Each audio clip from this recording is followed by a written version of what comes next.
Hi all, welcome to Vijayamala சக்கரவர்த்தி channel. இன்றைக்கு உண்டான லஞ்ச் மெனு என்ன அப்படின்றத நம்ம கிச்சனுக்குள்ளே போய் பார்க்கலாம். Hi all. ஸோ இன்னைக்கு மாலையபட்சம் டே 4, 4வது நாள். ஸோ 3 நாள் பொழுது ஓடி எடுத்தோம். இன்னைக்கு எப்படி பண்ண போறேன் அப்படின்னு பார்த்தாக்கா சேனக்கிழங்கு, அதுக்கப்புறமா பாசிப்பருப்பு இதெல்லாம் வச்சுதான் இன்னைக்கு ஓரளவுக்கு இந்த மாலையபட்சத்தோட காய்கறிகள் அதுக்குண்டான பல ரூல்ஸை கொஞ்சமா ஃபாலோ பண்றேன், நாட் மச். முடிஞ்ச மட்டும் ட்ரை பண்றேன். ஒரு சேலஞ்ச் மாதிரி வச்சு பண்ணிட்டு இருக்கேன் நானு. இன்னைக்கு கூட என்னோட மெனுவோட ஐடியா என் மைண்ட்ல இருக்கிறதுன்றது ஒரு லைட்டா என்னோட ஓன் டச்ல நான் பண்ணலாம் அப்படின்ட்டு. பொதுவாகவே பண்ற தலிகைகள்லாம் நல்ல வாசனையா இருக்கும். நான் இன்ட்ரோலாம் முடிச்சு எடிட்டிங்லாம் முடிச்சுட்டு தென் சாப்பிடுவேன். நன்னா இருந்ததுன்னா அன்னைக்கு அப்லோட் பண்ணுவேன். ஒருவேளை நான் பண்ணது இன்னைக்கு ஏதாவது நன்னால மாதிரி ஃபீல் ஆச்சுன்னா 100% சொல்றேன், நான் அதை ஸ்டாப் பண்ணிடுவேன், அப்லோட் பண்ண மாட்டேன். இது வரைக்கும் அந்த அளவுக்கு எனக்கு இது வரைக்கும் ஒரு எபிசோடுமே அந்த மாதிரி அமையல. அதாவது நன்னாவே இல்லை, இதை அப்லோட் பண்ண வேண்டான்ற மாதிரி சோஃபார் இது வரைக்கும் எனக்கு அந்த மாதிரி எதுவும் அமையல. அதே மாதிரி இன்னைக்கு நான் பண்ணக்கூடிய என்னுடைய ஓன் கிரியேட்டிவ் மெனு கூட ப்ராபபிளி நல்லா இருக்கும்னு நான் நம்புறேன். உங்க எல்லாருக்குமே இந்த வீடியோ பார்த்துட்டு பிடிச்சிருந்ததுனாக்கா தயவு செய்து கீழே கமெண்ட் பண்ணுங்க. பிடிச்சிருந்ததுன்னா எல்லாருமே லைக் பண்ணுங்க, பிடிச்சிருந்ததுன்னா சப்ஸ்கிரைப் பண்ணிக்கோங்க. இப்ப நம்ம வீடியோக்குள்ள போலாம் வாங்க. இன்னைக்கு உண்டான தலிகைக்கு நம்ம எடுத்து வச்சுட்டு இருக்கிற காய்கறிகள் பார்த்தீங்கன்னாக்கா இதெல்லாம் தான் எடுத்து வச்சுட்டு இருக்கேன். சேனைக்கிழங்கு, சில பேர் இதை கருணைக்கிழங்குன்னு கன்ஃபியூஸ் பண்ணுறா. ஸோ எது வேணால் வச்சுக்கலாம்ப்பா, சேனைக்கிழங்கோ கருணைக்கிழங்கோ. அதுக்கப்புறமா பாசிப்பருப்பு ஊற போட்டுருக்கேன். இது பிள்ளையார் சதுர்த்திக்கு வாங்கின விளாம்பழம் என்ன மாதிரி இருக்குன்னு தெரியல. உடச்சி பார்த்து நன்னா இருந்ததுன்னா அதை பச்சடி பண்ணிக்கலான்னு ஒரு ஐடியா இருக்குது. வில்சி போக போக அது எப்படி மாறுறதுன்றத. ஸோ நம்ம இப்போ குக்கிங் பண்ண போகலாமா? இல்லை, இது ஒரு மாதிரி ஃபங்கஸ் வந்துட்ட மாதிரி இருக்குது. ஸோ நான் விளாம்பழத்தை தூக்கி போட்டுட்டேன். இப்போ நெல்லிக்காய் எடுத்துட்டுருக்கேன். ஸோ நெல்லிக்காய் ஓரளவுக்கு இருக்குது. சேனக்கிழங்கை நான் கட் பண்ணி எடுத்துட்டேன். இதுக்கப்புறமா இதையும் கரைச்சுட்டேன் புளிஜலம். சரி, இதோட கொஞ்சம் இதை போடணும், இல்லைன்னா ரொம்ப அரிக்கிறது கையை கட் பண்ணச்சேன். இதுக்கு இன்னும் கொஞ்சம் நேரம் ஊறட்டும். பை திஸ் டைம் இதெல்லாம் ரெடி பண்ணுற வேலைக்கு அது ரெடி ஆகிடும். ஸோ நான் இப்போ இந்த காயை நல்லா கட் பண்ணிட்டேன். நல்லா 1,00,000 தடவை அலம்பணும். காரணம் என்னன்னா அவ்வளோ மண் அலம்ப அலம்ப அலம்ப தெளிவு வாட்டரே வரல. ஒரு வழியாக இது கடைசியாக கால வேலையில் இந்த காய்கறிகள்லாம் வேலை ஜாஸ்தி. அதுக்கப்புறமா கொஞ்சமாக ஜலங்குத்திக்கலாம். இது கட் பண்ணச்சியே கையிலலாம் நமைச்சல், அப்படியே எண்ணெய் தடவிண்டா கூட அரிப்பு ஜாஸ்தியாக இருந்தது. அதனால் இதோடையே நான் புளியை கலந்து விட்டுறேன். ஸோ தட் தொண்டையெல்லாம் அரிக்காமல் இருக்கும். இதுக்குண்டான கொஞ்சமாக உப்பையும் போட்டுடலாம்.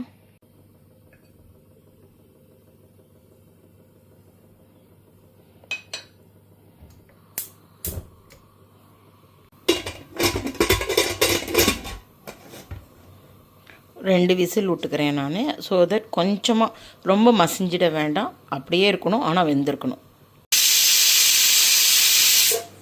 காய் வெந்துருத்து ஆஃப் பண்ணிவிடுறேன்.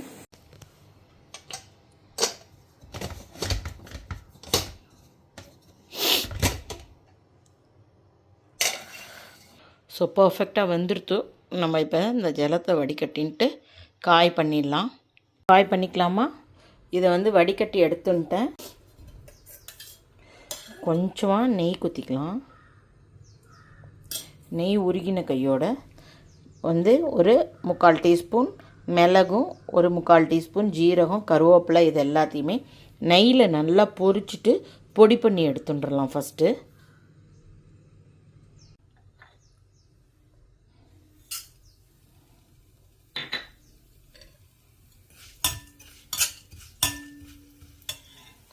இந்த மிளகு ஜீரகம் பட்டு பட்டுன்னு பொரிஞ்ச கையோட கருவேப்பிலையை போட்டு ஒரு பரட்டு பரட்டி அதை அப்படியே பொடி பண்ணி எடுத்துடலாம். ஸோ 1-2 பட்டு பட்டுன்னு பொரியறது.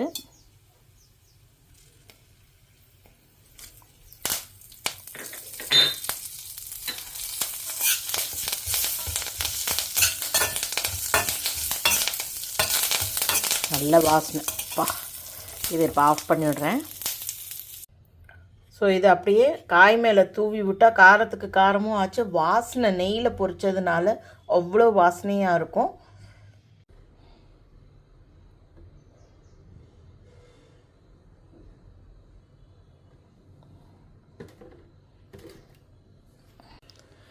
ஸோ நம்ம இப்போ எண்ணெய் குத்தின்னு இருக்கேன். கடுகு, சப்போஸ் நான் குத்துற எண்ணெய் ஜாஸ்தியாக ஃபீல் ஆச்சுனாக்கா உங்கள் ஆற்றுல நீங்கள் பண்ணிச்சு கொஞ்சம் கம்மி பண்ணிக்கோங்க. கொஞ்சமாவது குத்தினா தான் அந்த காயோடு சேரும். நான் பண்ணுற அளவு ரொம்ப ரொம்ப கம்மி தான் பொதுவாகவே. சம்டைம்ஸ் குத்துறது ஜாஸ்தியாக விழுந்துடுறது. ஸோ நான் இப்போ கடுகு போட்டிருக்கேன், பொரியறது. 2 உளுத்தம்பருப்பு போட்டுக்கலாம்.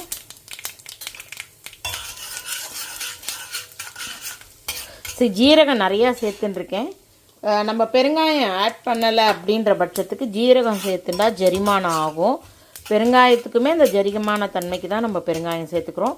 சப்போஸ் இந்த நாட்களில் பெருங்காயம் சேர்த்துக்கல அப்படின்னாக்கா ஜீரகம் கொஞ்சம் ஜாஸ்தி சேர்த்துக்கிட்டாக்கா ஜெரிமானமாகும், கேஸ் ஃபார்ம் ஆகாமல் இருக்கும். பொதுவாகவே கிழங்கு வகைகளுக்கெல்லாம் கேஸ் தன்மை ஜாஸ்தி.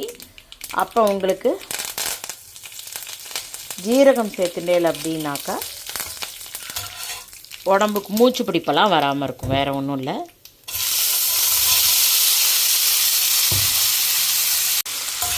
ஆல்ரெடி நான் உப்பு போட்டு தான் வேக வச்சேன்.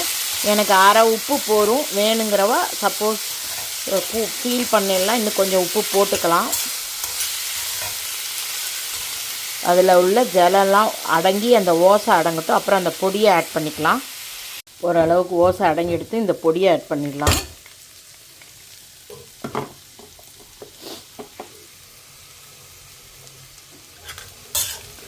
ஸோ இது கொஞ்சம் அப்படியே அந்த வாசனை காய்க்குள்ளே இறங்கட்டும். அப்புறமா கடைசியாக தேங்காயை போட வேண்டியதான்.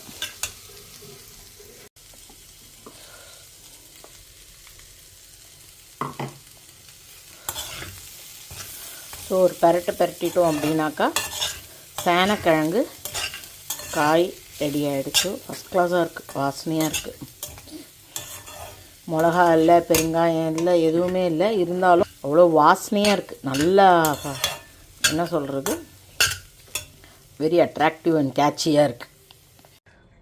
சேனக்கிழங்கு தேங்காய் போட்ட காய் ரெடி.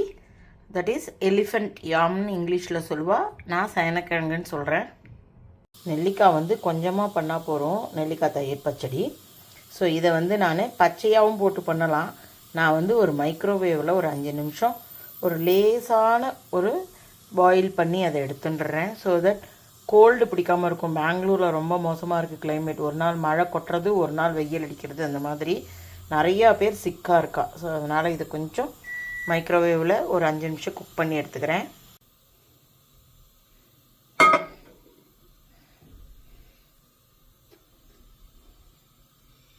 அடுத்தாப்பில் தயிர் பச்சடி பண்ணிக்கலாம். தேங்காய் எடுத்துட்டுருக்கேன். ஃபஸ்ட்டு தேங்காயை பொடியாக பண்ணிட்டு ஸோ இந்த சாமான்களையும் சேர்த்துடலாம். இதில் உள்ளதுலேருந்து நம்ம இப்படியே எடுத்தோம் அப்படின்னாக்கா அந்த சீட்ஸ் தனியாக வந்துடும். அதுக்கப்புறமா இதையும் போட்டு அரைச்சுன்றலாம். கொஞ்சமாக உப்பு ஆட் பண்ணிடலாம்.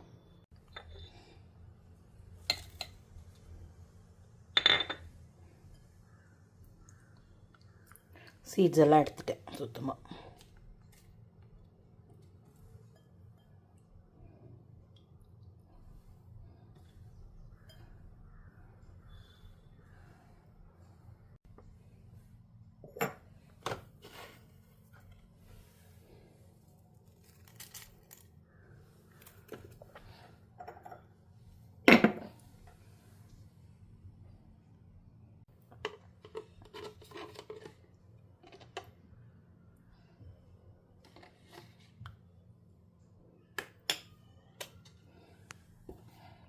ஸோ இதை அப்படியே நல்லா மிக்ஸ் பண்ணி விட்டுட்டு இதுக்கு ஒரு தாளிச்சுடலாம்.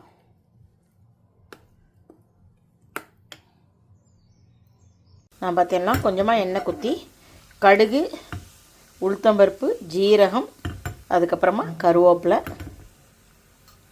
சாதாரண நாளில் நம்ம பெருங்காயம் ஆட் பண்ணிக்கலாம். சப்போஸ் மாலை பட்சத்தில் வேண்டான்றவா அவாய்ட் பண்ணிக்கோங்க. இப்போ பொரிஞ்சதுக்கப்புறமா இந்த கருவேப்பிலையை பொரிய விட்டுட்டு அப்படியே நெல்லிக்காய் தயிர் பச்சடியில் கலந்துட வேண்டிதான்.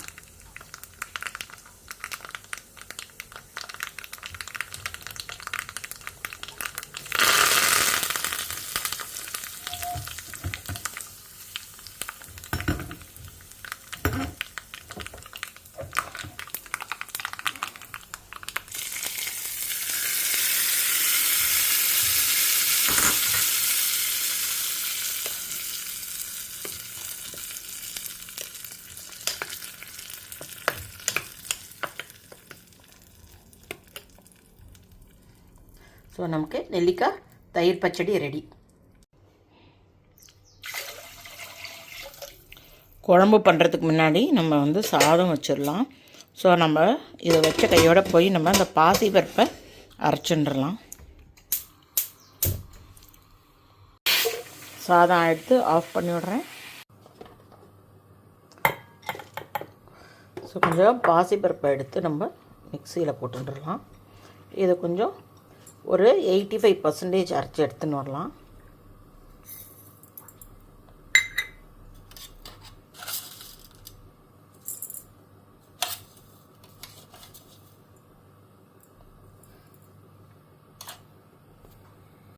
ஃபஸ்ட்டு கொஞ்சம் அரைச்சின்ட்டேன், அரையும் குறையுமா.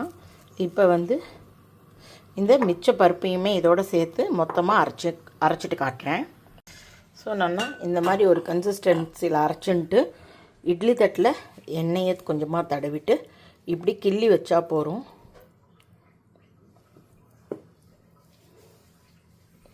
அதை அப்படியே வெயிட்டில் வச்சு எடுத்துடலாம்.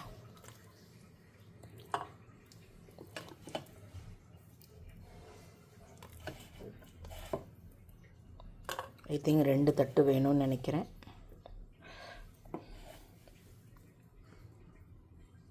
நான் இட்லி குண்டானில் வச்சுட்டேன். இப்போ வந்து 2 தட்டியுமே வச்சு விட்றேன். ஒரு ஆஸ் யூஷுவல் 15 மினிட்ஸ் வெயிட்டில் ஆகட்டும்.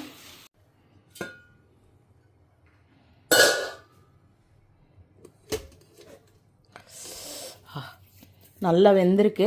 ஸோ இதை வந்து கொஞ்சம் நேரம் இருக்கட்டும். உரப்பாரினதுக்கப்புறமா நான் இப்போ குழம்புக்கு தேவையான சாமான்களை வறுத்துக்கலாம். நம்ம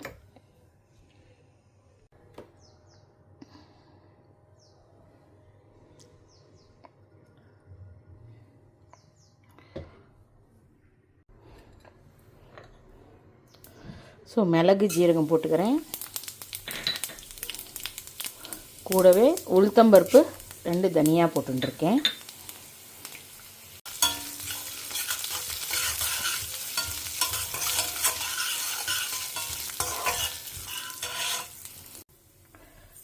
ஸோ கருவேப்பிலை, இந்த மாலை விருட்சத்தில் கருவேப்பிலை ஆட் பண்ணி எனக்கு பார்த்தேன்னா 60 அடி கூந்தல் வந்துட போகிறதுன்னு நினைக்கிறேன். அப்புறம் அதுக்கு எல்லோரும் வீடியோ போடுன்னு சொல்ல ஆரம்பிச்சிட போகிறா. கருவேப்பிலையாக சேர்த்து தள்ளுறோம் போட்டு.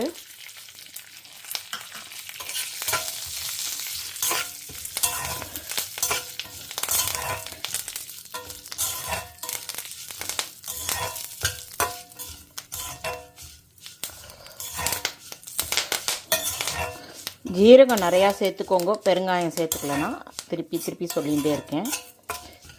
இது நன்னா இப்போ வறுத்துருத்து இதை நம்ம இப்போ ஜலங்குத்தி விழுதாக அரைச்சின்னு வந்துடலாம். இதை நம்ம பொடியாகவும் அரைச்சிக்கலாம், தண்ணி குத்தியும் அரைச்சிக்கலாம், எப்படி கன்வீனியன்ட்டோ அதுக்கு தகுந்தாப்புல. கடுகு, உளுத்தம்பருப்பு,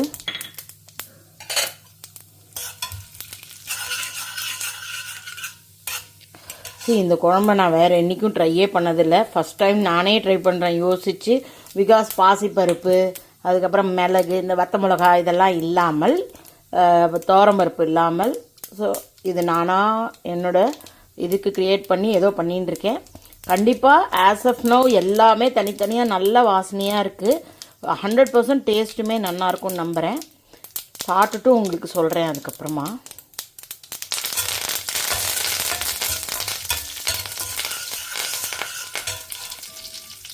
ஸோ கரைச்சி வச்ச புளி ஜலம்,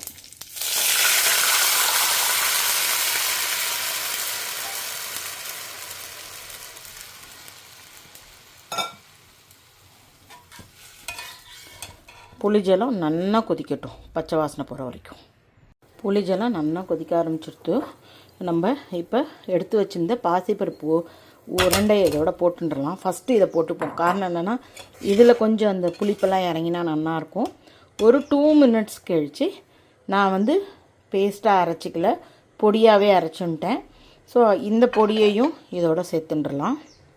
சிறு சந்தையில் நான் இது தான் வாங்கினேன். அவர் அன்றைக்கி சொன்னார்ல, ஒரு பர்சன் மேகாலயாலேருந்து வர டர்மரிக் வந்து ரொம்ப குவாலிட்டி ஜாஸ்தி, 12% குறுக்க மீன் இருக்குது அப்படின்ட்டு. ஸோ அந்த இது வாங்கினேன். அதுக்கப்புறமா பால் பெருங்காயம் ஒரு டப்பா வாங்கினேன். இதெல்லாம் ஆஃப்டர் மகாலயபட்சம் யூஸ் பண்ணிவிட்டு சொல்கிறேன். இது எல்லாம் காசு கொடுத்து வாங்கினது தான், ப்ரமோஷன்லாம் கிடையாது. இப்போ இந்த பொடி இதோடு ஆட் பண்ணிடலாம். ஸோ மிக்சியில் உள்ள எல்லா பொடியுமே எடுத்து இதில் போட்டுட்டேன், கலந்து விட்டுட்டேன். நிஜமாகவே நல்ல மணமாக இருக்குது. 100% டேஸ்ட்டும் ரொம்ப நல்லா இருக்கும்னு நான் நம்புகிறேன். அண்ட் ஆல்சோ நம்ம இப்போ வந்து உளுத்தம்பருப்பெல்லாமும் சேர்த்து வறுத்து அரைச்சதுனால குழம்பு பாருங்கள் நிமிஷமாக கெட்டியாக ஆரம்பிச்சிருக்கு. நல்ல ஒரு கொதி வந்து வாசனை வந்துடுச்சுன்னா நம்ம குழம்பு ஆஃப் பண்ணிடலாம். ஒரு வேளை புளிப்பாக இருக்குன்னு ஃபீல் பண்ணிடலாம், ஒரு சின்ன கட்டி வெல்லம் போட்டுக்கோங்க. ஸோ ஒரு கொதி வந்தோடனே நான் இப்போ குழம்பு ஆஃப் பண்ணிடுறேன். ஸோ பாசிப்பருப்பு போட்டு பருப்பு உருண்டை குழம்பு ரெடி ஆகிடுத்து. குழம்புல உப்பு போடாத மாதிரி இருக்குது ஒரு ஃபீல். ஸோ கொஞ்சமாக உப்பு போட்டு விட்டுறேன். தேவைப்பட்ட அப்புறம் அடிஷ்னலாக ஆட் பண்ணிக்கலாம். ஸோ மிக்ஸ் பண்ணிட்டேன். மிளகு குழம்பு மாதிரி இருக்குது பார்க்குறதுக்கு, செம்மையாக இருக்குது. ஸோ இப்போ அதை ஆஃப் பண்ணிடலாம். ஸோ இன்றைக்கி மாலையபட்சம் டே 4. ஸோ 4வது நாள் நான் என்ன பண்ணியிருக்கேன் அப்படின்றத வாங்கோ பார்க்கலாம். சுட சுட சாதம், இது வந்து சேனக்கிழங்கு, இதுக்கு ஒரு பொடிகள் அரைச்சிருக்கேன், எப்படி இருக்குன்னு பார்க்கலாம். அப்புறம் தேங்காய் போட்டு சேனக்கிழங்கு காய், அதுக்கப்புறமா நெல்லிக்காய் ரைத்தா பண்ணியிருக்கேன், தயிர் பச்சடி, அதுக்கப்புறமா பாசிப்பருப்பு பருப்பு உருண்டை. இதுவுமே டோட்டலாக டிஃப்ரெண்ட்டாக சாமான்கள் வறுத்து அரைச்சி இது நானே ஏதோ பண்ணியிருக்கேன். 100% நல்ல வாசனையாக இருக்குது, டேஸ்ட்டும் நல்லா இருக்கும்னு நம்புகிறேன். இதை டேஸ்ட் பண்ணிவிட்டு நான் நாளைக்கு வீடியோவில் எப்படி வந்ததுன்றதை சொல்கிறேன். So hope you are all enjoying my video. If you like it, please like and subscribe my channel. Thank you for வாட்சிங். Bye bye all.